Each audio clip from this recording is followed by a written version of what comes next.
3 tegn på, at dit indre barn stadig styrer dit liv. Du overtilpasser dig konstant. Du siger ja, selvom du mener nej.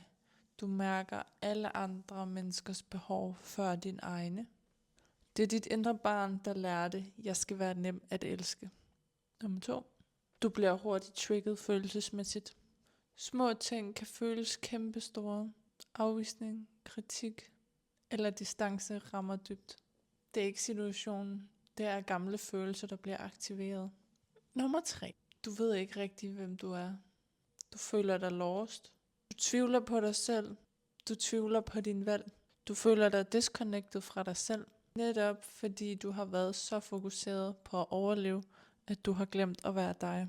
Hvis det her, det ramte dig, så er det altså ikke fordi, der er noget galt med dig. Men det er derimod fordi, dit indre barn stadig prøver at beskytte dig.